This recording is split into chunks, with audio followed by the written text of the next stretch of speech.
Nunca imaginé que algo pudiera alterar la paz que sentía dentro de la iglesia. Desde joven, siempre consideré aquel lugar como una extensión de mi propia casa, un espacio donde el silencio tenía un peso casi sagrado. Me llamo Josefo. Llevaba más de 10 años dirigiendo el coro de San Bartolomé, en el corazón de Pueblo Viejo, Jalisco, y hasta hace poco, cada tarde de ensayo, era una rutina tan predecible como reconfortante. Llegaba antes de las 5, abría las puertas del templo para que entrara el aire tibio de la sierra y preparaba las partituras mientras el eco de los pasos se perdía entre las columnas. El coro lo formaban niños y jóvenes del pueblo, algunos hijos de amigos de toda la vida. Siempre me emocionaba verlos llegar con sus cuadernos de canto bajo el brazo, riendo y jugando antes de comenzar. Yo los organizaba por secciones, afinábamos la voz y el sonido llenaba cada rincón de la iglesia, ascendiendo hasta perderse entre los vitrales. La luz del atardecer entraba por ellos con tonos dorados y rojizos, tiñendo las paredes de un color cálido que parecía envolvernos. Fue entonces, entre una canción y otra, cuando noté algo que me inquietó. Mientras los muchachos cantaban una pieza antigua del repertorio de Semana Santa, vi una sombra moverse detrás de los vitrales laterales, justo donde la luz caía más fuerte. Al principio, pensé que sería alguien pasando afuera, quizá un vecino curioseando, pero al mirar hacia la puerta principal, la calle estaba vacía. Nadie caminaba a esa hora por el atrio. Intenté ignorarlo. Atribuí el movimiento a mi cansancio o a las nubes que cruzaban el cielo. Pero cuando el coro subió el tono de la melodía, la sombra pareció acercarse al altar, al ritmo de las voces, como si respondiera al canto mismo. Era un movimiento lento, casi imperceptible, pero claramente humano. Terminado el ensayo, revisé cada rincón del templo. Los chicos ya se habían ido, y el eco de sus pasos se apagó tras la puerta. Caminé por el pasillo central y miré hacia los vitrales, tratando de encontrar alguna explicación lógica. Nada. El silencio era tan profundo que podía escuchar mi propia respiración. Mientras recogía las partituras, un sonido lejano me hizo detenerme. Provenía del coro alto, el viejo balcón donde antes se encontraba el órgano. Era una voz, no, varias, voces finas como de niños, entonando una melodía suave, diferente a las que habíamos ensayado. Me quedé inmóvil, con el corazón golpeando el pecho. Sabía que no había nadie arriba. La escalera de acceso llevaba años cerrada con candado. El canto duró apenas unos segundos, lo suficiente para helarme la sangre. Después, solo silencio. Intenté convencerme de que era un eco, que tal vez alguna nota se había prolongado más de lo normal, pero la claridad de las voces no dejaba margen a duda. Alguien o algo cantaba conmigo dentro del templo. Salí de la iglesia más tarde de lo habitual, con el cielo ya oscurecido y un nudo en la garganta.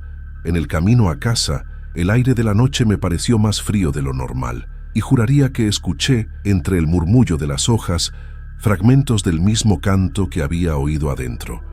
Cuando llegué, mi esposa Elena notó que estaba distraído. Dijo que tenía la mirada perdida, que parecía cansado. Le respondí que era solo el trabajo, que los ensayos habían sido intensos y evité entrar en detalles. No quise alarmarla ni parecer supersticioso, pero al acostarme, mientras trataba de dormir, escuché nuevamente aquellas voces, suaves, casi un susurro, repitiendo el mismo tono con el que habíamos cerrado el ensayo. Era como si el eco del día se hubiera quedado dentro de mí, como si algo, allá en la iglesia, no hubiera terminado de cantar. Con el paso de las semanas, aquella sensación de inquietud comenzó a volverse parte de mi rutina, aunque yo me esforzaba por ignorarla. Seguía yendo a la iglesia cada tarde, con la esperanza de que todo hubiera sido producto de mi imaginación o del cansancio. Sin embargo, poco a poco empecé a notar cosas que no tenían explicación. Una mañana, al llegar temprano para preparar el altar, encontré el cáliz sobre la mesa principal, ya limpio y pulido. Lo curioso era que yo mismo lo había guardado la noche anterior en la sacristía, dentro de una vitrina cerrada con llave. Revisé el cerrojo y seguía intacto. No había señales de que alguien lo hubiera forzado. Me quedé unos minutos de pie, tratando de recordar si, por descuido, lo había dejado ahí. Pero conocía mis costumbres. Era meticuloso con los objetos del templo, Nada se movía sin que yo lo notara. Los días siguientes ocurrieron cosas similares. El crucifijo del altar amanecía torcido, las velas consumidas hasta la mitad, a pesar de que nadie las encendía. Un día incluso encontré una partitura abierta en la banca del coro, la misma que había dejado guardada en el cajón del escritorio. Parecía que alguien o algo se entretenía moviendo todo a su antojo cuando el templo quedaba vacío. El primer pensamiento que tuve fue que algún curioso del pueblo entraba por las noches. La iglesia era antigua, y aunque tenía cerraduras, no era imposible que alguien encontrara la forma de colarse. Hablé con el padre Julián, un hombre mayor, bondadoso, pero de salud frágil. Le conté que notaba cosas fuera de lugar y le propuse revisar juntos las llaves del templo. Él sonrió con amabilidad y me dijo que seguramente era el viento, o quizá mi mente jugándome una mala pasada. A pesar de su calma, algo en su expresión me hizo dudar. Parecía más preocupado de lo que admitía. Dijo que revisaría los candados, pero nunca volvió a mencionarlo. Un jueves, mientras organizaba las partituras, un olor extraño llenó la iglesia. Era una mezcla de incienso viejo y algo más, algo que me revolvió el estómago. No era el aroma dulce del copal que solíamos usar, tenía un matiz metálico, casi como si algo se hubiera podrido dentro de los muros. Caminé entre los bancos buscando el origen, pero el olor parecía desplazarse, moverse conmigo. El silencio del templo era tan denso que mis pasos resonaban como golpes huecos. De pronto, las velas del altar se apagaron todas al mismo tiempo. Sentí un escalofrío recorrerme la espalda. Antes de que pudiera reaccionar, las mismas velas se encendieron solas, una por una, como si un soplo invisible las avivara. La llama era inestable, temblorosa, pero real. Retrocedí unos pasos sin dejar de mirar. El aire se volvió pesado, casi eléctrico. Quise convencerme de que era una corriente de aire, algún efecto óptico, cualquier cosa. Pero no había viento. Las puertas estaban cerradas. No sé cuánto tiempo me quedé ahí observando esas pequeñas luces que parpadeaban como si respiraran. Finalmente, tomé mis cosas y salí, cerrando la puerta con manos temblorosas. Afuera, el sol del atardecer me pareció irreal, como si el día no correspondiera al mismo mundo del que acababa de salir. Esa noche, mientras cenábamos, Elena me preguntó si me sentía bien. Dijo que últimamente hablaba poco, que me veía ausente. Le respondí que estaba preocupado por el coro, por las voces de los muchachos que no afinaban, por los preparativos de las próximas misas. No era mentira, pero tampoco toda la verdad. Lo cierto es que cada vez que entraba en la iglesia, sentía una presencia, no necesariamente amenazante, pero sí vigilante, como si alguien me observara desde los vitrales o desde el coro alto, esperando que el primer sonido de una nota reanimara algo dormido en aquel lugar. Comencé a cerrar la iglesia más temprano y me aseguraba de dejar todas las velas apagadas, el cáliz en su sitio, las partituras guardadas. Pero cada mañana encontraba algo distinto. Una vela consumida, un banco movido, un libro abierto. Ya no podía negar que algo sucedía ahí dentro. Y lo más inquietante era que, mientras más intentaba poner orden, más evidente se volvía el desorden, como si el templo respondiera a mi miedo con un eco propio. Para entonces, ya no podía engañarme.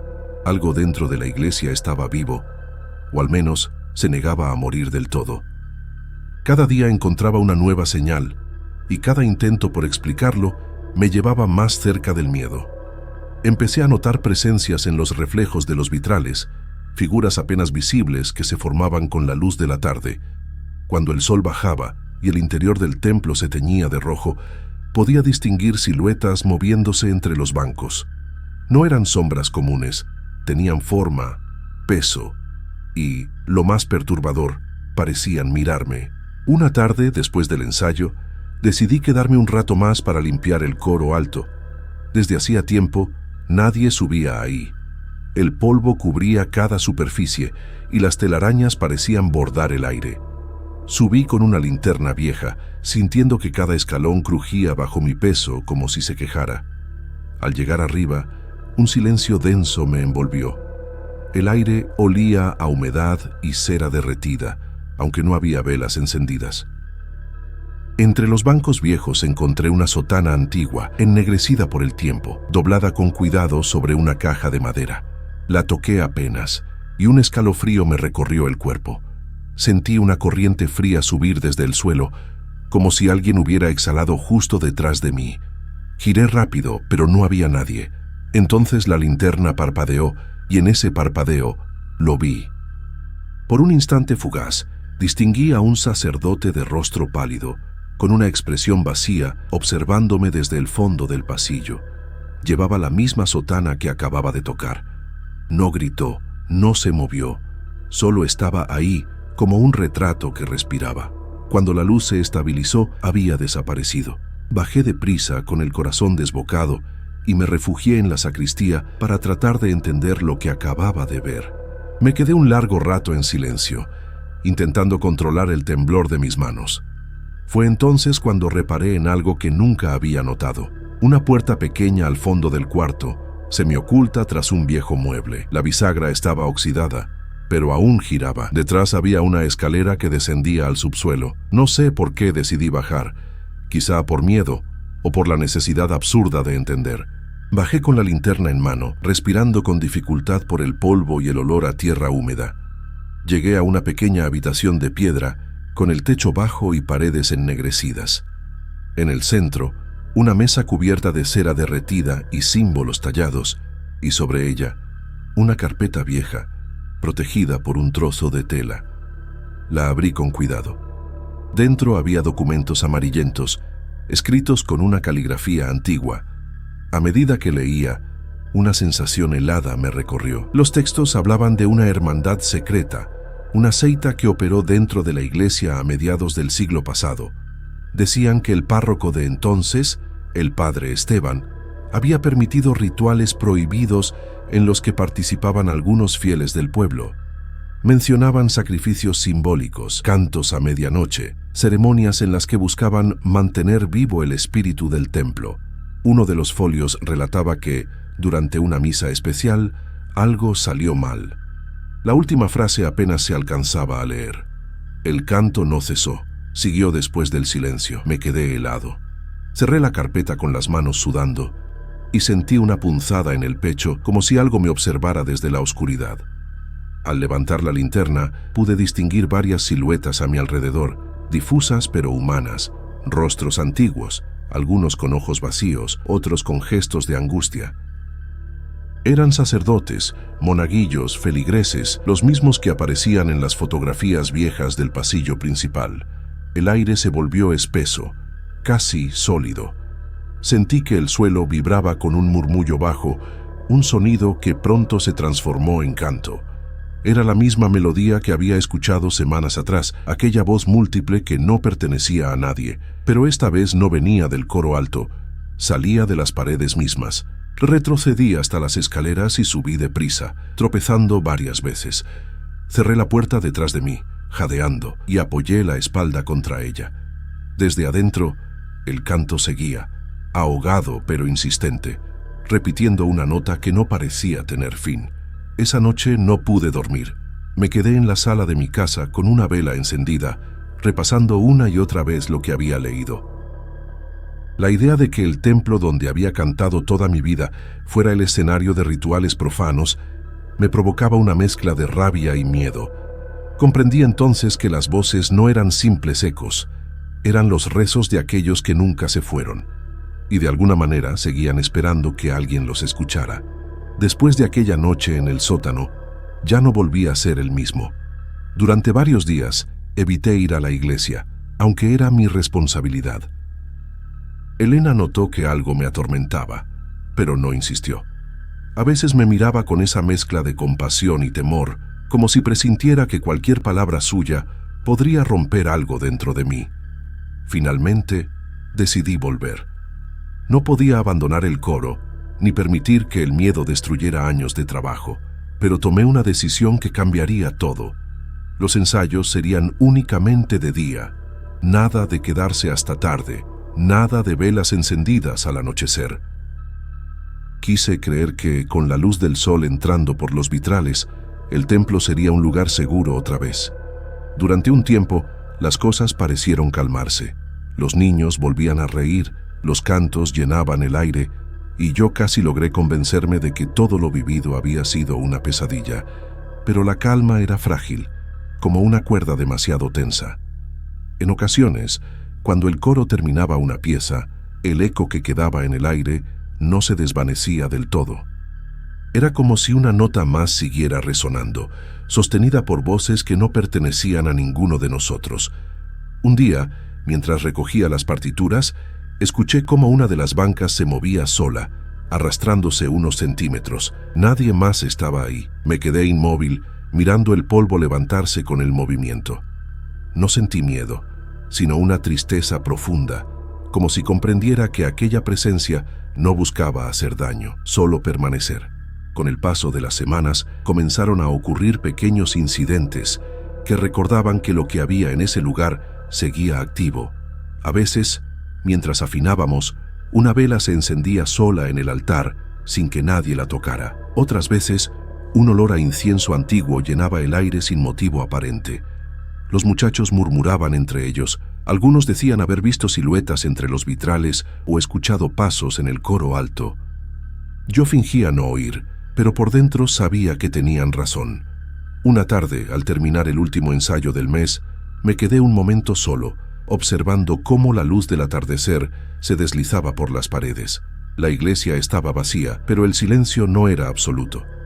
Muy al fondo, casi imperceptible, escuché el inicio de un canto coral, suave y armonioso, con las mismas voces que había oído desde el principio. Esta vez no sentí pánico. Me quedé quieto, escuchando. Era una melodía antigua, casi sagrada. Reconocí fragmentos de una pieza que no estaba en ninguna de nuestras partituras, una que probablemente pertenecía a los rituales que aquella hermandad había practicado décadas atrás. Me di cuenta de que, aunque aquellos hombres habían desaparecido, sus voces seguían vivas en las paredes, sostenidas por algo más fuerte que el tiempo. Desde entonces, aprendí a convivir con eso. Cerré la iglesia cada tarde con cuidado y nunca volví a bajar al sótano, pero a veces, al pasar por el atrio al caer la noche, siento que la música continúa, que el coro invisible sigue ensayando sin mí. El viento lleva las notas hasta mi casa y me descubro tarareando sin querer la misma melodía. No le he contado a nadie lo que encontré ni lo que escucho. ¿Para qué? Nadie me creería. Los fieles siguen asistiendo a misa, los niños cantan felices, y el padre Julián nunca mencionó los viejos documentos. A veces pienso que él también sabe, que simplemente aprendió a callar. Hay noches en que despierto sobresaltado, convencido de haber escuchado mi propio coro cantando dentro de mis sueños. Pero no son las voces de los muchachos, son más graves, más antiguas, voces que vienen de otro tiempo, de otra fe. Y aunque intento rezar para que se desvanezcan, siempre regresan, siempre encuentran la manera de hacerse oír. Ahora comprendo lo que aquel documento quería decir. El canto no cesó, siguió después del silencio. Y es verdad, nunca cesó. Cada día, cuando el sol atraviesa los vitrales y pinta las paredes con su luz roja, sé que ellos siguen ahí, entre los muros, cantando para que nadie olvide que alguna vez existieron. Y yo, sin quererlo, me he convertido en su director invisible, el maestro del coro que ya no pertenece a los vivos.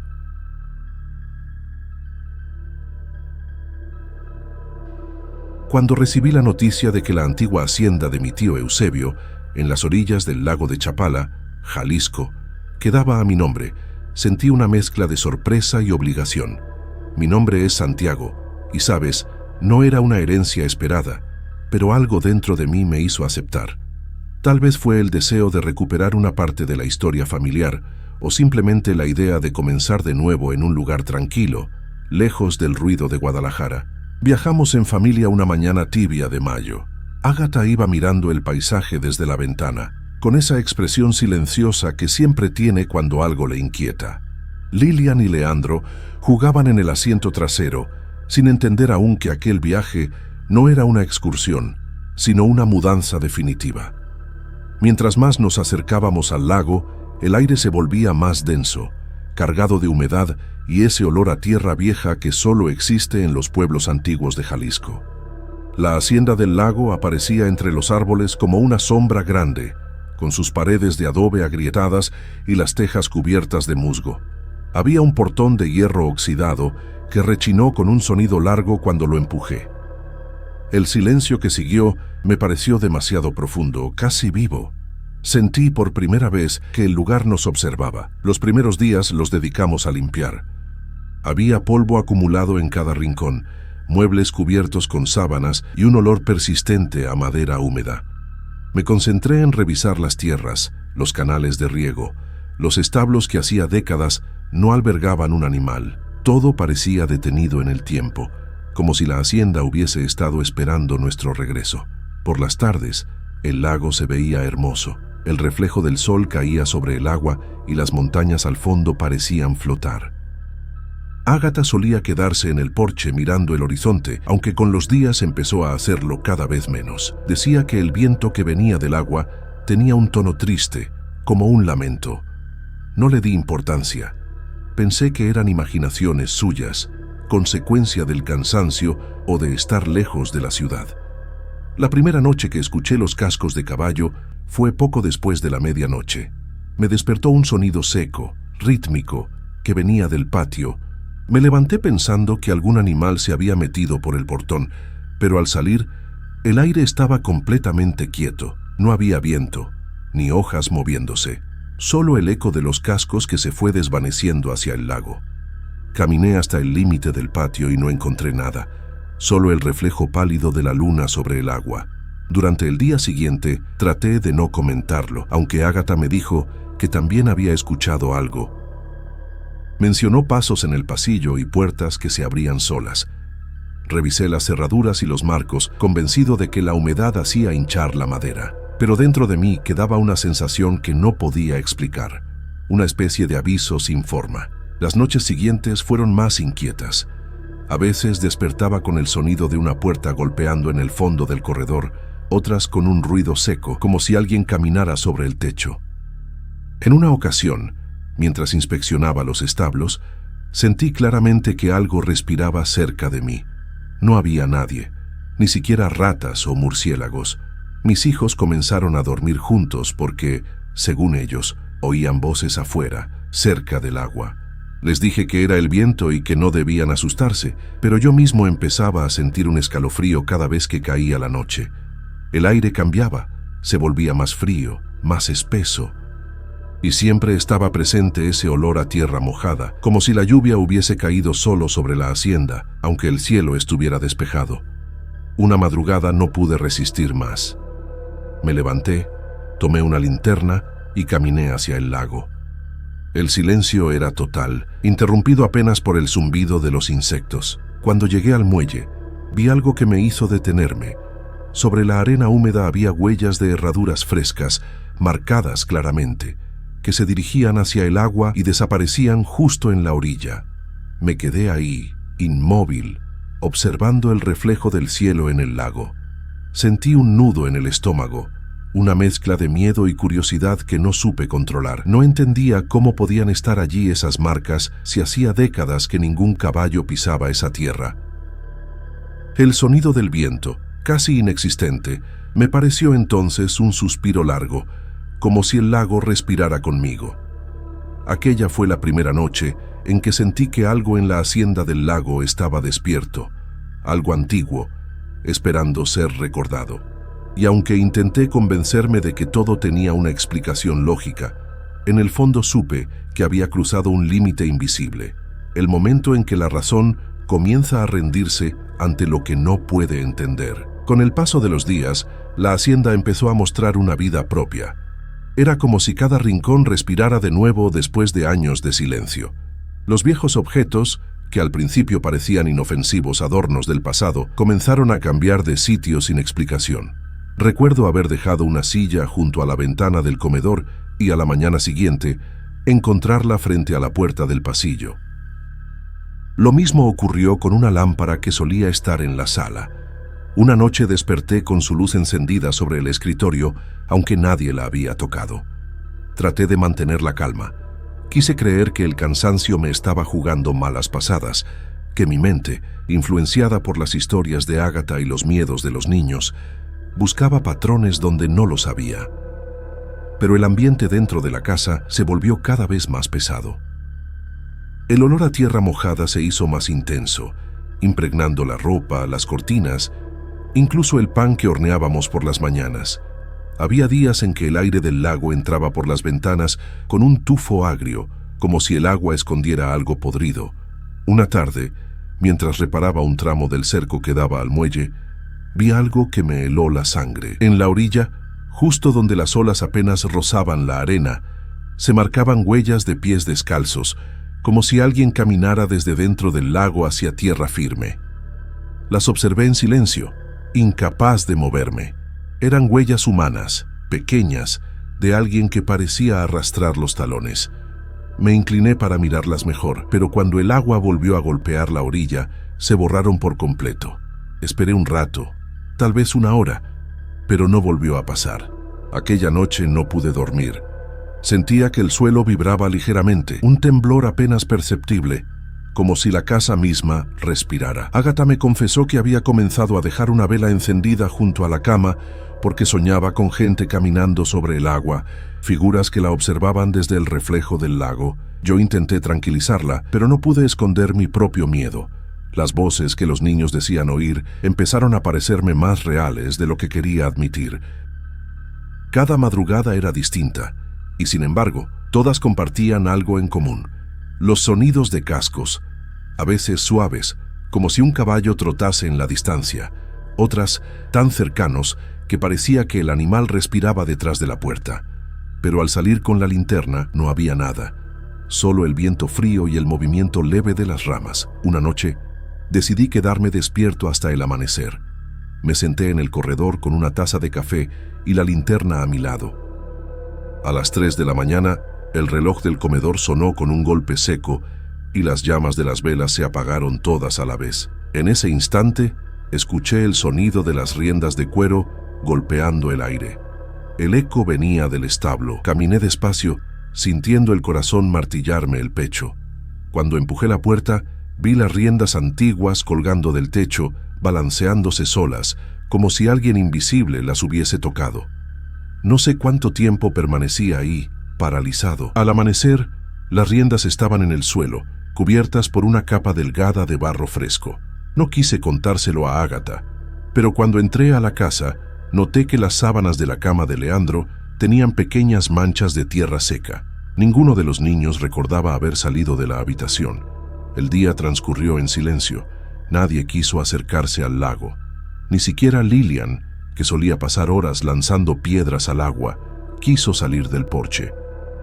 La tensión era tan densa que cada ruido, una puerta, un crujido, el chirrido del metal, hacía que todos nos miráramos en silencio, esperando no saber qué. Esa tarde decidí revisar el viejo depósito al fondo del terreno. Era un cuarto olvidado, con cajas apiladas y herramientas cubiertas de óxido. Entre los objetos encontré un baúl pequeño, forrado en cuero agrietado, con el nombre E. Morales grabado en la tapa. Lo abrí con cuidado, temiendo romperlo. Dentro había papeles amarillentos, trozos de pergamino y un paquete de cartas atadas con una cinta deshecha por el tiempo. Las cartas estaban escritas por manos diferentes, todas con caligrafía campesina.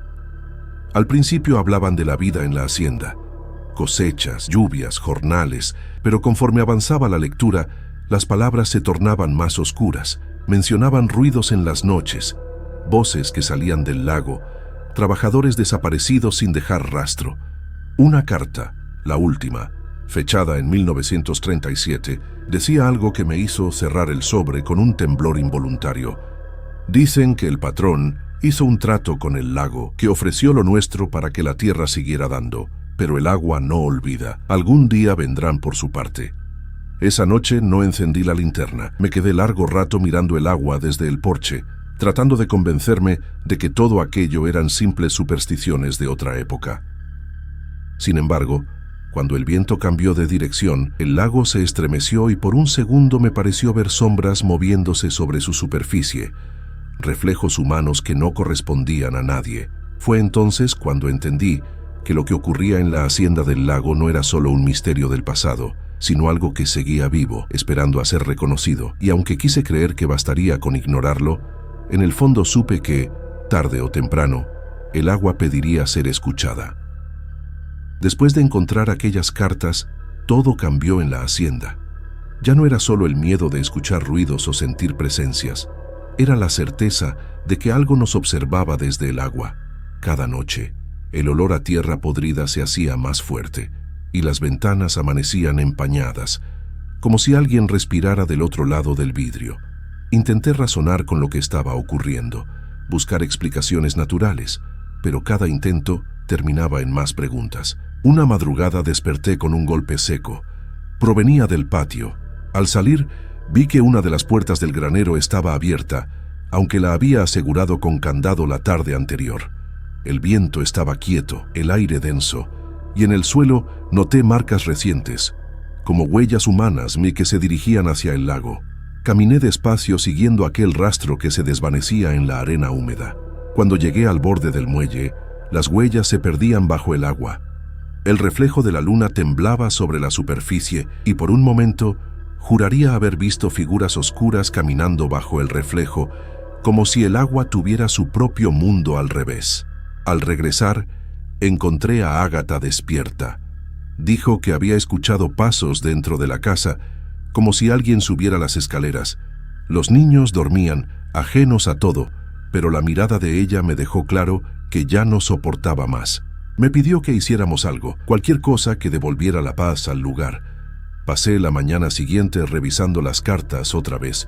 Entre los papeles encontré una hoja suelta, apenas legible, donde uno de los trabajadores escribía sobre un ritual de respeto que los antiguos hacían para calmar el lago. Decía que, cuando la tierra se enfermaba o los animales morían sin razón, se ofrecía al agua una mezcla de sal, maíz y ceniza, pidiendo perdón por los muertos sin tumba. No creía en esas cosas, pero la desesperación tiene su propio lenguaje. Al caer la tarde, preparé todo en silencio, sin decirle a nadie. Fui hasta la orilla con un cuenco de barro. El lago estaba quieto, más que nunca, y el aire tenía un sabor metálico. Me arrodillé y vertí la mezcla sobre el agua, murmurando una oración improvisada. Pedí que el lugar encontrara descanso, que el pasado se quedara donde pertenecía. Por un instante sentí alivio. El viento sopló suave y el agua se movió en círculos como si respondiera.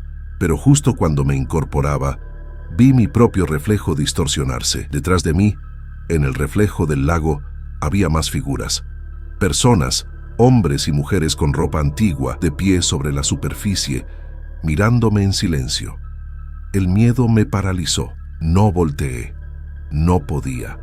Solo observé sus sombras reflejadas, inmóviles, como si esperaran algo de mí. Entonces el agua se agitó y los rostros desaparecieron en la oscuridad.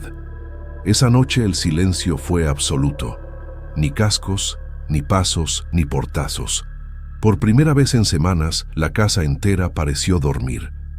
Pero al amanecer, cuando salí al muelle, vi que el agua había bajado varios centímetros, dejando al descubierto algo que no estaba antes, una línea de piedras formando un círculo, justo en el punto donde había vertido la ofrenda. En el centro del círculo había una pequeña cruz de hierro oxidado, semienterrada en el barro. La tomé con cuidado y la llevé a la casa. Ágata dijo que debíamos dejarla donde estaba, que ese objeto no nos pertenecía. Pero yo no quería volver al lago. La guardé en el escritorio, envuelta en un pañuelo, convencido de que todo había terminado. Pasaron los días. La atmósfera parecía haberse calmado. Los niños jugaban otra vez en el patio y Ágata sonreía con cierta naturalidad. Pero algo en mí no podía descansar. Cada vez que pasaba junto al escritorio, sentía un leve murmullo, un sonido tan bajo que apenas podía distinguirlo, como un suspiro que salía del hierro oxidado. Una noche desperté de golpe. El aire olía a humedad, más fuerte que nunca. Me levanté y bajé al escritorio. La cruz ya no estaba sobre el mueble. Seguí el rastro del olor hasta el corredor y vi que la puerta del patio estaba abierta. Afuera, una bruma espesa cubría todo. Caminé hasta el muelle con la linterna temblando en la mano, y allí, sobre el agua, vi de nuevo las figuras. Eran muchas, más que antes. No caminaban ni se movían, flotaban sobre el reflejo, mirándome con una quietud que dolía. Entre ellas reconocí una silueta alta con sombrero, idéntica a la del retrato viejo de mi tío Eusebio. El agua comenzó a moverse, formando ondas que llegaban a mis pies. En ese momento, entendí que la hacienda nunca fue mía, que lo que me fue heredado no era la tierra, sino la deuda, y que el lago no olvida. Me quedé observando hasta que la linterna se apagó. Cuando volví a encenderla, el muelle estaba vacío, solo quedaba el sonido del agua golpeando la madera y, en la arena, las huellas de herraduras, frescas, dirigiéndose hacia el interior de la hacienda. Desde entonces, cada noche, antes de dormir, escucho el mismo sonido, los cascos lejanos, las puertas que se mueven solas, el murmullo del agua llamando desde el lago. Y aunque nadie me cree, sé que los que caminan sobre la superficie no se han ido. Solo están esperando que alguien más escuche su paso.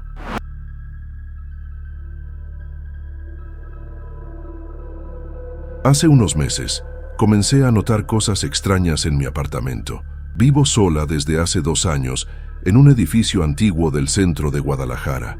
Soy María Isabel.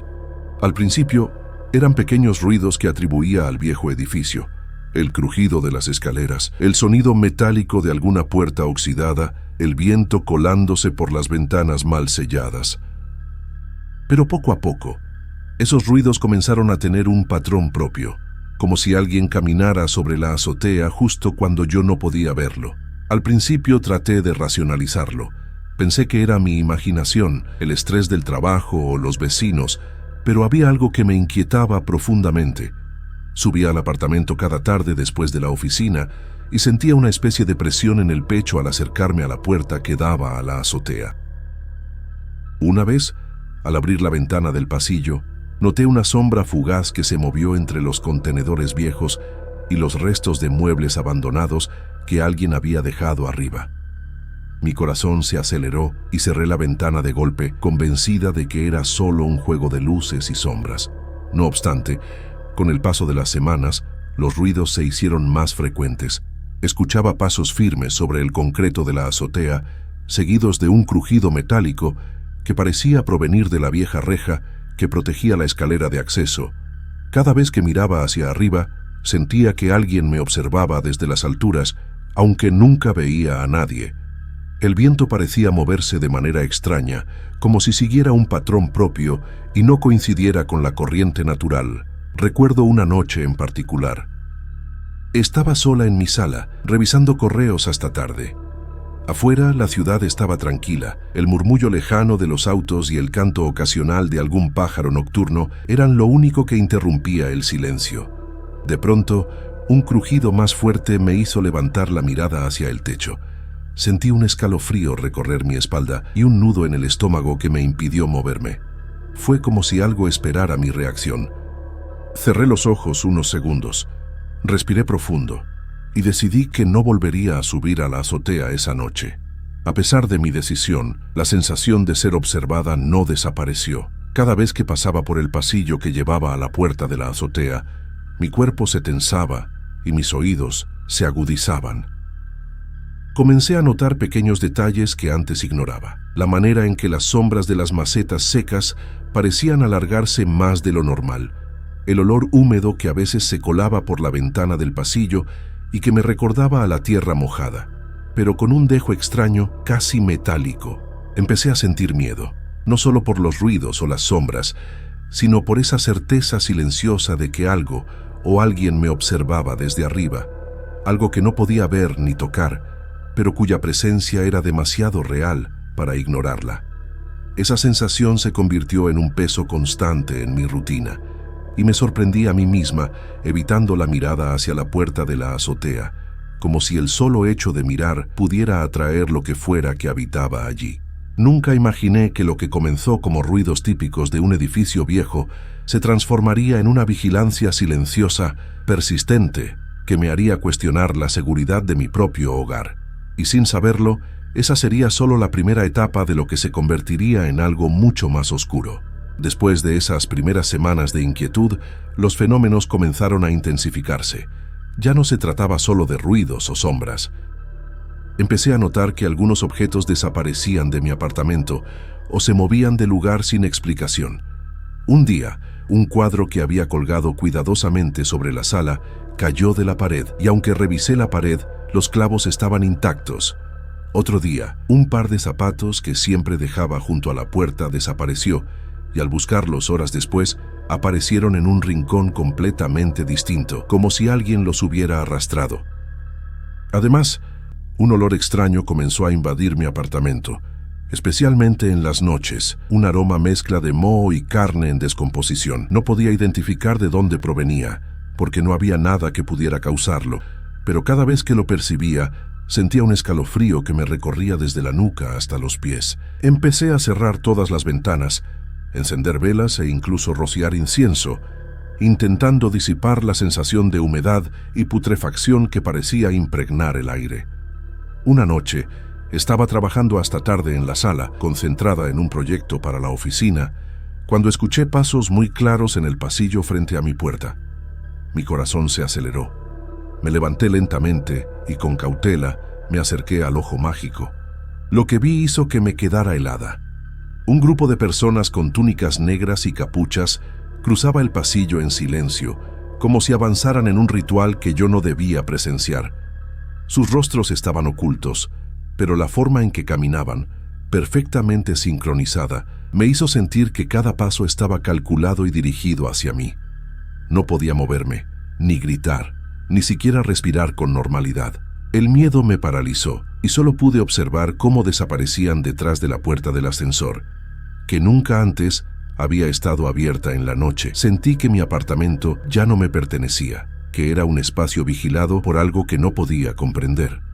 Intenté convencerme de que tal vez era una especie de sueño lúcido, un error de percepción, pero la sensación de peligro era demasiado real. Durante los días siguientes, los episodios se repitieron, aunque nunca exactamente igual.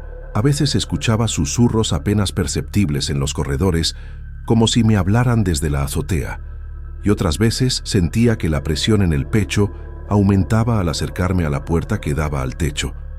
Cada intento de racionalizar los eventos solo aumentaba mi angustia. Nada tenía sentido, y al mismo tiempo todo parecía demasiado real para ser ignorado. Comencé a sentir una mezcla de miedo, desconcierto y desconfianza. Evitaba salir al pasillo durante la noche y apagaba las luces del apartamento lentamente, con la sensación constante de que alguien me observaba desde arriba, desde ese lugar que me había causado tanto terror.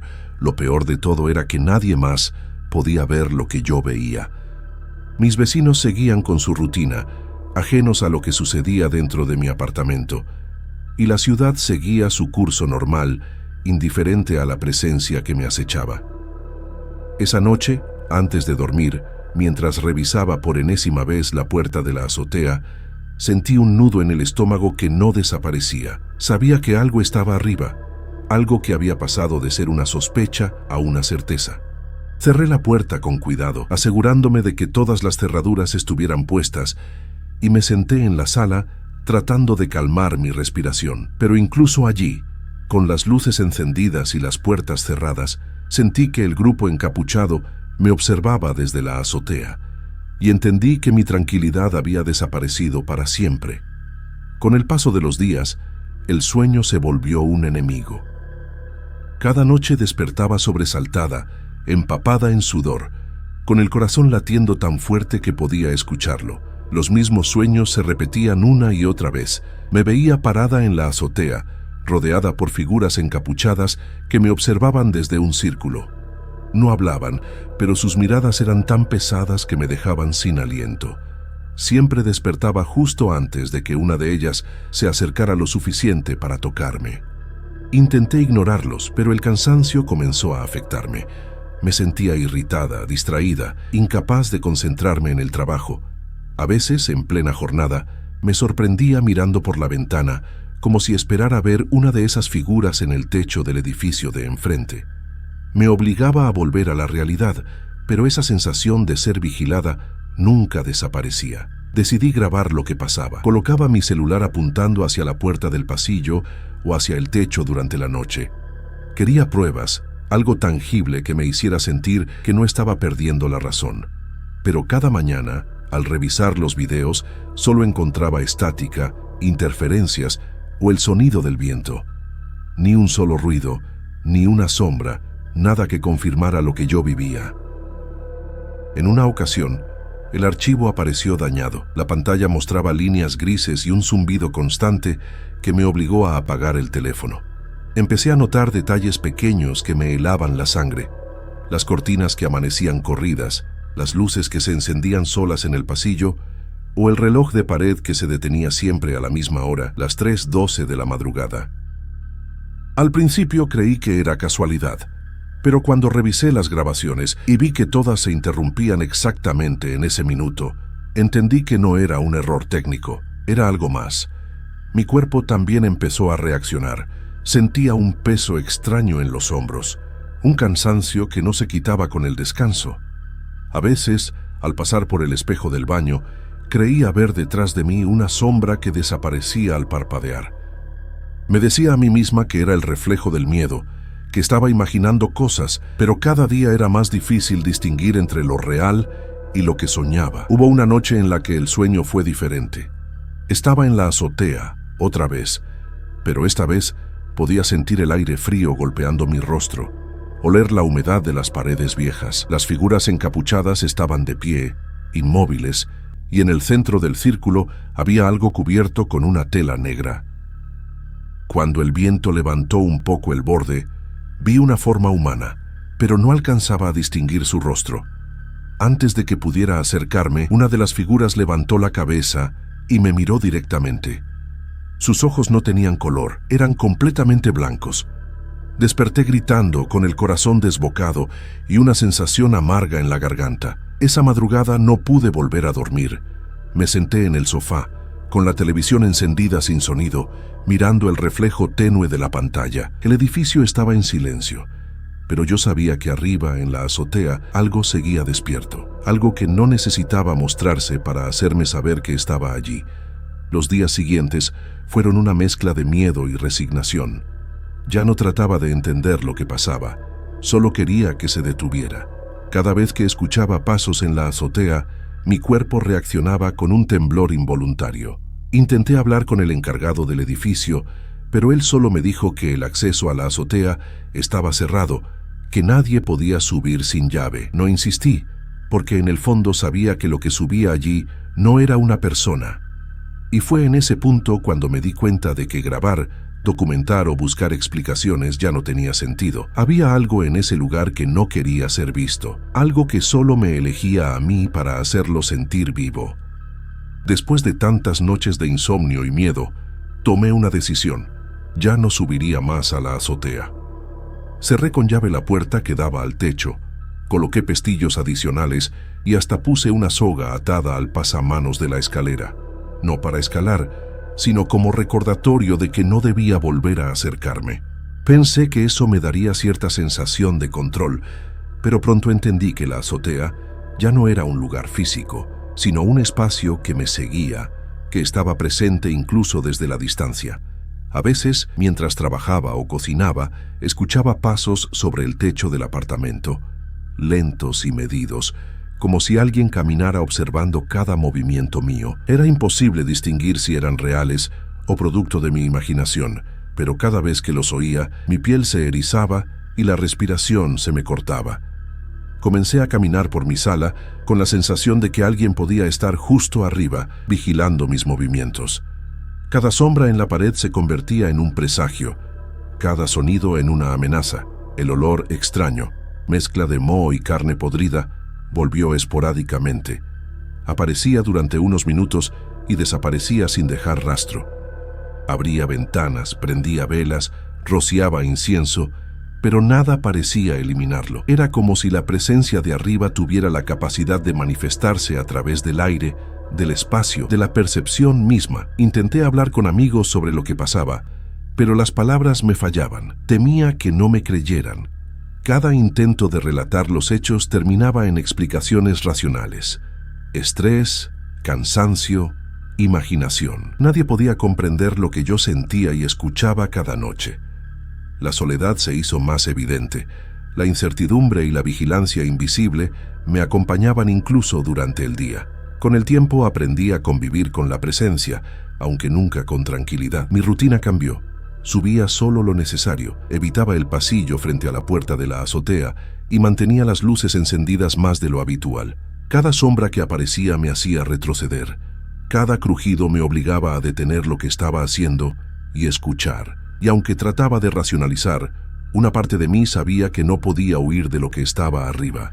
Hace poco, mientras revisaba el correo, sentí nuevamente un frío en la nuca y un leve crujido sobre el techo. Miré por la ventana de la sala hacia la azotea y allí estaba. Una sombra inmóvil, silenciosa, observándome desde arriba. No se movió, no desapareció, solo estaba ahí, recordándome que el misterio nunca terminaría. Esa certeza me acompañó mientras cerraba el correo y me sentaba en el sofá, sabiendo que mi vida cotidiana continuaría, pero siempre bajo la vigilancia de algo que no podía ver ni tocar, y que probablemente jamás me permitiría sentirme completamente segura. Desde entonces, aprendí a vivir con la angustia, a aceptar la incertidumbre y a reconocer que ciertos lugares, ciertos secretos, existen más allá de nuestra comprensión.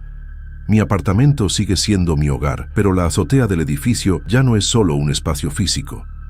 Es un recordatorio constante de que hay cosas que permanecen vigilando, silenciosas, invisibles, y que a veces el simple hecho de estar bajo su mirada es suficiente para transformar la realidad en miedo.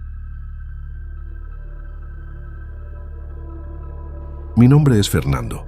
La noche estaba más silenciosa de lo habitual mientras conducía mi camión cargado de madera por el camino de Mazamitla en Jalisco. Tenía 29 años y estaba acostumbrado a viajar por carreteras solitarias, pero esa noche algo se sentía distinto. El aire frío de la sierra entraba por la ventana entreabierta y el aroma a pino llenaba la cabina, mezclado con el humo de mi cigarro apagado hace un rato. Mientras avanzaba por las curvas de la carretera, entre sombras y claros iluminados por la luna, vi una figura moverse frente a mis luces. Al principio pensé que era algún animal, tal vez un venado, pero la forma era demasiado rígida, demasiado humana, y desapareció antes de que pudiera reaccionar.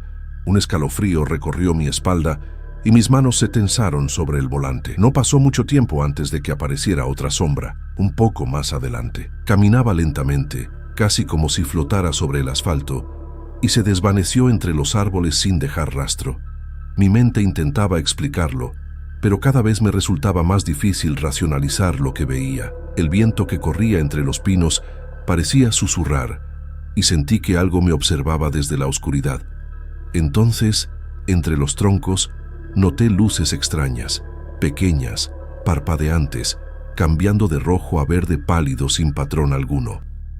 No eran faros de otro vehículo ni linternas de alguien caminando. Simplemente estaban allí, moviéndose de forma irregular, casi siguiendo mi camión. El corazón me latía con fuerza y un miedo profundo se mezclaba con la confusión. Cada crujido del camión y cada sombra se sentían como presagios de algo que no entendía. Intenté concentrarme en el camino, en el motor del camión, en cualquier cosa tangible, pero era imposible ignorar la sensación de que algo invisible me acompañaba. Cada curva se sentía más larga, más cerrada, y la carretera parecía alargarse y oscurecerse a propósito, como si quisiera mantenerme allí, atrapado entre sombras y luces que no tenían explicación. Cuando finalmente llegué a la primera curva pronunciada, una nueva sombra cruzó frente a mí, más cercana que las anteriores. No hubo tiempo de frenar. Un instante, y desapareció en la neblina que empezaba a cubrir la carretera. Al ver las luces de la primera villa al final del tramo, un alivio casi físico recorrió mi cuerpo. Sabía que había sobrevivido a algo extraño, algo que no podía ignorar. El camino de Mazamitla me había mostrado un lado de la noche que nunca había imaginado, y la sensación de ser observado me acompañaría mucho tiempo después. Después de aquella primera noche en el camino de Mazamitla, traté de no pensar demasiado en lo que había visto, pero Con cada viaje que hacía transportando madera por esa carretera, las cosas comenzaron a empeorar. Mi camión, que siempre había sido confiable, empezó a presentar fallas inexplicables. Luces del tablero que parpadeaban sin razón, el motor que se ahogaba por segundos y los frenos que parecían trabarse cuando menos lo esperaba. Cada sonido extraño me hacía tensar los músculos y acelerar el pulso. Lo más perturbador era que los ruidos no siempre provenían del camión. A veces escuchaba gritos apagados, como si alguien estuviera sufriendo en la distancia, pero al mirar por las ventanas no había nada, solo árboles y neblina. Mi mente luchaba por racionalizar. Algún campesino en problemas, animales, el eco de mi imaginación cansada. Sin embargo, no podía negar la sensación de que algo me seguía, invisible, observando cada movimiento. Una noche, al detenerme para revisar la carga cerca de un claro, encontré una nota amarrugada en el asiento del pasajero. No recordaba haberla dejado allí. La abrí con cuidado y las palabras me helaron la sangre. Describían un accidente, exactamente en un tramo que yo debía recorrer la próxima semana. Pensé que alguien estaba jugando conmigo, pero no había señales de que alguien hubiera estado cerca del camión. Días después, otra nota apareció con advertencias similares, cada una describiendo incidentes que, más tarde, algunos colegas confirmaban habían ocurrido en esa misma carretera. Mi miedo comenzó a mezclarse con incredulidad. Cada viaje se volvió un ejercicio de vigilancia extrema. Manos firmes en el volante, ojos recorriendo cada sombra, cada claro iluminado por la luna. A veces sentía que la carretera reaccionaba a mi presencia. La niebla se hacía más densa, los árboles se mecían aún sin viento y los sonidos del bosque parecían sincronizados con mis pasos. Era imposible relajarse, imposible pensar que todo era casualidad. Con el tiempo, los compañeros camioneros empezaron a compartir historias similares. Todos hablaban del camino de Mazamitla con un respeto silencioso, evitando mencionar nombres o fechas. Sentí que no era el único que había sido marcado por algo que no podía explicar. Cada advertencia, cada sombra, cada nota encontrada se acumulaba en mi mente y me obligaba a tomar una decisión. Debía considerar seriamente dejar de usar esa ruta antes de que algo peor sucediera. A pesar del miedo, seguía conduciendo, atrapado entre la obligación del trabajo y la sensación de estar siendo vigilado. Cada noche, al mirar por el retrovisor, esperaba ver algo, cualquier cosa que me confirmara que no estaba imaginando, que el camino de Mazamitla no era simplemente una carretera aislada, sino un lugar donde lo inexplicable tenía forma, sonido y presencia. Después de varias semanas de experiencias inexplicables en el camino de Mazamitla, decidí que ya no podía seguir arriesgándome. Cada vez que me acercaba a esa carretera, sentía que algo me observaba, que el miedo no era solo imaginario. Comencé a buscar rutas alternativas, aunque significara recorrer más distancia y perder tiempo en las entregas. Mis compañeros camioneros me miraban con respeto silencioso cuando mencionaba la carretera, como si todos supieran que había algo allí que no debía ser ignorado. Una tarde, mientras pasaba por una pequeña villa cercana, vi algo que me dejó helado. Entre la gente que caminaba por la plaza, una figura familiar se detuvo frente a mí. Era una de las figuras que había visto cruzando la carretera. Su presencia era inquietante, inmóvil, con una rigidez que me recordó la primera noche en la sierra. Mis ojos no podían apartarse, y por un instante sentí que todo a mi alrededor desaparecía, dejando solo esa figura y el latido de mi corazón. Sin embargo, cuando traté de mirarlo directamente, la figura simplemente desapareció, como si nunca hubiera estado allí. Un escalofrío recorrió mi cuerpo y mi respiración se volvió lenta, medida. Intenté convencerme de que era un truco de la luz, la fatiga, mi imaginación, pero no había duda en la forma que había tenido, en la sensación que me dejó. Esa desaparición fue la confirmación de que el camino de Mazamitla no era simplemente una carretera, era un lugar donde lo inexplicable tenía presencia y memoria. Desde entonces, evito incluso acercarme a la entrada de la carretera. La gente del pueblo sigue hablando de accidentes y desapariciones, de luces y sombras que parecen moverse por sí solas, y los camioneros que deben recorrer la sierra lo hacen con respeto y temor. Yo sigo mi ruta por caminos alternativos, pero la sensación de ser observado no me abandona. Cada vez que cierro los ojos, recuerdo la rigidez de la aparición, la forma en que cruzó frente a mí y luego desapareció. El camino de Mazamitla permanece como un misterio, temido y respetado, un lugar donde la noche y la soledad revelan cosas que no deberían ser vistas. Yo sobreviví para contarlo, pero sé que muchos no tuvieron la misma suerte, y aunque trato de no pensar en ello, sé que algo de esa carretera siempre estará conmigo, un recordatorio silencioso de que hay lugares donde lo sobrenatural se mezcla con lo cotidiano y donde un hombre sensato como yo puede ser testigo de lo imposible.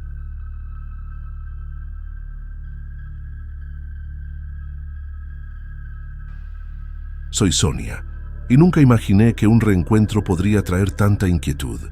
Aquella tarde, mientras acomodaba unas cajas de porcelana en la vitrina principal de mi tienda en el centro de Guadalajara, Miriam apareció en la puerta. La reconocí al instante, aunque algo en su rostro había cambiado. Su sonrisa era cortés pero distante, sus ojos evaluadores. Caminó entre los estantes, tocando con delicadeza los objetos, pero sus comentarios fueron incisivos. Cada frase parecía medir mi dedicación y el orden de la tienda. Habló de las vitrinas, de los relojes, de los muebles, y aunque todo lo decía con sutileza, había un filo en sus palabras que me incomodaba. Desde ese día empecé a notar cosas extrañas. Al principio, eran pequeños detalles que podía atribuir al descuido. Un libro que no estaba donde lo había dejado, una caja que cambiaba de lugar, pero pronto los relojes comenzaron a comportarse de manera errática. Uno de ellos, un antiguo reloj de pared heredado de mi abuela, empezó a adelantarse sin que nadie lo tocara. Otro, detenido durante años, volvió a funcionar solo para pararse al día siguiente. A veces, cuando caminaba frente a las vitrinas, creía ver sombras reflejadas en los vidrios, pero al girar no había nadie. La sensación de ser observada se volvió casi constante, como un peso invisible sobre mis hombros que no me dejaba relajarme ni siquiera por un momento. Cada vez que Laura jugaba cerca de las estanterías, sentía un frío súbito que me recorría la espalda y un escalofrío que subía hasta el cuello, obligándome a enderezar la postura y a respirar hondo para calmar la inquietud que me paralizaba por segundos. Intentaba concentrarme en acomodar las figuras de barro, los collares antiguos y las pequeñas cajas de madera, pero mis ojos no podían evitar recorrer cada rincón, revisando que nada estuviera fuera de lugar, y aún así, algo dentro de mí me decía que no estaba sola. Una noche, mientras cerraba la tienda, noté con horror que varias cajitas estaban abiertas, sus tapas levantadas como si alguien las hubiera revisado con cuidado, dejando al descubierto pequeñas joyas y recuerdos que yo sabía perfectamente que habían estado cerrados desde hacía semanas. Mi corazón se aceleró de inmediato y una mezcla de miedo y frustración me invadió con fuerza. La lógica me gritaba que nadie había entrado, que todas las llaves estaban bajo mi control, pero la evidencia parecía contradecirlo. Permanecí quieta, sosteniendo con fuerza la llave en la mano, escuchando el leve crujido de la madera bajo mis pies y el eco de mis propios pasos en el silencio de la tienda vacía. Unos días después, Miriam volvió con la excusa de comprar un regalo para su madre. Su presencia reavivó esa sensación de inquietud que no me había abandonado desde su primera visita. Cada movimiento suyo por los pasillos parecía reverberar en los objetos. Los collares colgaban de manera más recta. Los relojes antiguos emitían un leve tic-tac más perceptible, y los adornos parecían vibrar apenas, como si reconocieran su paso. No podía apartar los ojos de ella, intentando comprender si todo esto tenía una explicación racional, pero cada gesto y cada detalle me empujaban a aceptar que algo más profundo, algo que escapaba a mi entendimiento, estaba ocurriendo en mi tienda. El aire se sentía más denso, y cada sombra parecía moverse ligeramente en el reflejo de los vidrios, como si quisiera recordarme que no todo era lo que parecía. Esa noche cerré la tienda con cuidado, asegurándome de que las vitrinas quedaran bien cerradas y las luces apagadas. Caminé de regreso a casa con Laura, intentando distraerla con historias triviales de nuestro día, pero mi mente no dejaba de recordar los relojes, las sombras y esa sensación persistente de que alguien o algo estaba allí, observando cada movimiento. Mientras apagaba la luz del cuarto de mi hija, no pude evitar sentir un nudo en el estómago. Algo había cambiado desde la visita de Miriam y no sabía cómo enfrentar lo que vendría. Las noches se volvieron largas y pesadas después de la segunda visita de Miriam, cargadas de una quietud que me oprimía el pecho y me dejaba despierta mucho después de que Laura se quedara dormida. Empecé a percibir susurros que surgían mientras acomodaba los objetos en la tienda, y a veces incluso en casa, cuando revisaba los libros antiguos o colocaba las figuras de porcelana en su lugar. Al principio intenté racionalizarlo. Quizás eran imaginaciones mías, un producto del cansancio acumulado o el eco de la voz de Miriam mezclado con la soledad y el silencio de la noche. Pero pronto comprendí que no era así. Aquellos murmullos tenían una claridad inquietante, un ritmo que parecía deliberado. Parecían discutir sobre mi vida, señalando decisiones que había tomado, cuestionando cómo criaba a Laura e incluso haciendo referencia a momentos íntimos de mi divorcio que nadie más conocía. No eran frases completas ni palabras coherentes, sino fragmentos que se filtraban entre la penumbra de la habitación y me dejaban un nudo en la garganta, un peso frío que me hacía temblar de miedo y frustración al mismo tiempo. Cada sonido se entrelazaba con los objetos de la tienda, el tintinear de una cadena, el crujido de la madera de los estantes, el suave golpe de un reloj detenido. Todo parecía conspirar para recordarme que alguien o algo estaba observando, hablando sobre mí sin necesidad de aparecer. Sentía una mezcla de incredulidad y terror, porque la lógica me decía que era imposible, pero mi instinto gritaba que aquello era real. Durante días, las voces me acompañaron, invisibles, persistentes, y con cada susurro sentía que mi vida privada ya no estaba a salvo, que había dejado de ser dueña de mi propio espacio. Al mismo tiempo, ciertos objetos comenzaron a desaparecer de lugares que yo conocía perfectamente, solo para reaparecer dañados. Un pequeño joyero con incrustaciones de nácar apareció roto en la vitrina del fondo. Un muñeco de porcelana que siempre estuvo en un estante apareció en el suelo, con la cabeza levemente girada, como si me observase. Cada noche revisaba minuciosamente, intentando mantener la calma, pero mi ansiedad crecía. Sentía que algo estaba jugando conmigo, algo que yo no podía ver ni controlar. Laura comenzó a hablar de amigos invisibles. Al principio lo tomé como la imaginación de una niña de 10 años, pero la forma en que describía sus visitas me inquietaba. Decía que alguien le hablaba desde las sombras, le contaba historias que no yo conocía y que a veces la hacía reír o esconderse sin razón aparente. Su curiosidad y la manera en que describía los susurros me hicieron sentir miedo real. Mi hija estaba viendo algo que yo no podía comprender, y la idea de que estuviera expuesta a eso me llenaba de culpa y ansiedad. Una tarde, mientras revisaba unas cajas antiguas que habían estado en la bodega por años, encontré una pequeña cajita de madera que no recordaba tener en exhibición. Dentro había una medalla fría y pesada que hizo que un escalofrío recorriera mi cuerpo al tocarla. Al levantarla, un recuerdo vívido me golpeó. Era la medalla del cordón de Miriam, aquella que solía llevar en la adolescencia. No entendía cómo había llegado hasta mis manos, ni por qué me provocaba una sensación de temor tan intensa. La sostuve con cuidado, sintiendo que algo dentro de mí se estremecía, una mezcla de nostalgia y miedo.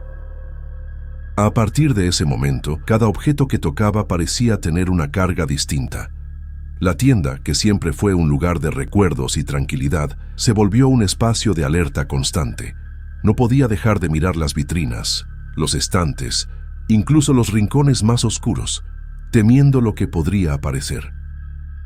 Laura, aunque todavía jugaba y reía, a veces me miraba con una expresión que yo no podía interpretar del todo, como si también percibiera que algo extraño se había instalado entre nosotros. Cada noche, antes de dormir, repasaba mentalmente los objetos de la tienda, intentando comprender si había algún patrón, alguna conexión con Miriam, o si todo era producto de mi imaginación cansada.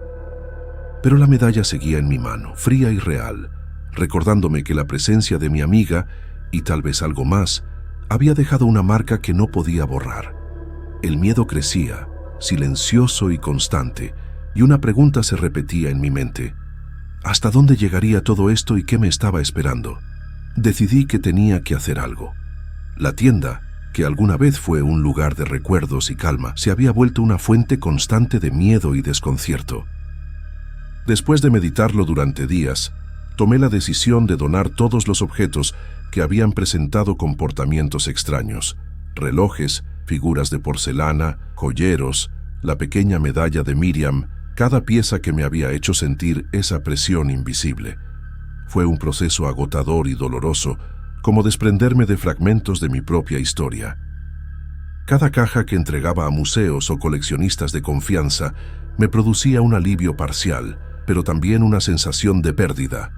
Al principio, la tienda recuperó cierta normalidad. Los relojes dejaron de adelantarse o detenerse sin razón. Los objetos permanecieron en su lugar, las sombras en los vidrios desaparecieron y los susurros cesaron. Respiré tranquila, convencida de que todo había terminado, de que había logrado recuperar el control sobre mi espacio y mi vida. Sin embargo, no pasó mucho tiempo antes de que los indicios de lo inexplicable reaparecieran, aunque de forma más sutil. Laura comenzó a mencionar de vez en cuando risas que provenían de su cuarto por la noche. A veces me decía que sentía que alguien la miraba mientras dormía, y aunque intentaba tranquilizarla, no podía evitar una sensación de inquietud. Yo misma notaba que ciertos rincones de la casa parecían más fríos, más densos, como si conservaran un eco de lo que había ocurrido en la tienda. Era imposible saber si eran imaginaciones infantiles o rastros de algo que nunca se había marchado del todo. Con el tiempo, aprendí a convivir con la incertidumbre. La tienda volvió a ser un lugar de trabajo y recuerdos, pero mi percepción del mundo cambió para siempre. Comprendí que algunas energías, algunas presencias, pueden fijarse en objetos y personas sin que uno tenga control sobre ellas. Miriam desapareció de mi vida después de esas visitas, pero la medalla, las sombras y las risas persistentes recordaban que su influencia había dejado una marca invisible, una huella que ni el tiempo ni la distancia podrían borrar del todo. Algunas personas cercanas a quienes les conté esta historia dicen que debería buscar ayuda espiritual, una curandera, tal vez un sacerdote. He evitado hacerlo, nunca he sido ese tipo de persona, y una parte de mí todavía se niega a creer que Miriam haya hecho algo en mi contra, más allá de su evidente antipatía. Por ahora, sigo llevando la vida como puedo y rezando para que todo vuelva a ser como antes. Cada vez que cierro los ojos antes de dormir, todavía siento ese escalofrío que recorría mi espalda los días posteriores a sus visitas. Sé que hice todo lo posible por proteger a Laura y por restaurar la normalidad en la tienda, pero también sé que hay cosas que no se pueden explicar y que algunas presencias, aunque silenciosas, nunca se van por completo.